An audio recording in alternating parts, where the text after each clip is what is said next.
তারাতলায় জিঞ্জিরা বাজার এলাকায় কলকাতা পোর্ট ট্রাস্টের জমিতে গড়ে ওঠা বেআইনি দখলদারি সরাতে পুলিশের উপস্থিতিতে চলল বুলডোজার অভিযান। একাধিক বুলডোজার নামিয়ে একের পর এক অবৈধ দোকান ভেঙে গুড়িয়ে দেওয়া হয়।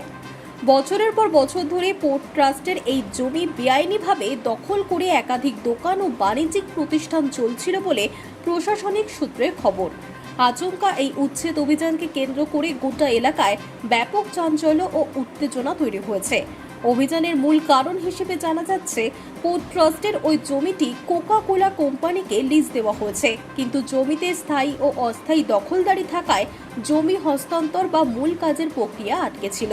ফলে বকেয়া জমি সম্পূর্ণ দখলমুক্ত করতেই প্রশাসনিক স্তরে কঠোর পদক্ষেপ নেওয়ার সিদ্ধান্ত নেওয়া হয়েছে। অপ্রীতিকর পরিস্থিতি এড়াতে তারাতলা থানার বিশাল পুলিশ বাহিনী ঘটনাস্থলে উপস্থিত থেকে পুরো এলাকা ঘিরে ফেলে এবং উচ্ছেদ প্রক্রিয়া সম্পন্ন করে। তবে প্রশাসনিক এই পদক্ষেপে ভেঙে পড়েছেন স্থানীয় ব্যবসায়ীরা। দোকানদারদের দাবি, তারা দীর্ঘ কয়েক দশক ধরে সেখানে ব্যবসা চালিয়ে জীবিকা নির্বাহ করছিলেন। এভাবে বিকল্প কোনো ব্যবস্থা না করে হঠাৎ বুলডোজার চালিয়ে দোকান গুড়িয়ে দেওয়ায় তাদের রুটি রুজি মারাত্মক সংকটের মুখে পড়েছে।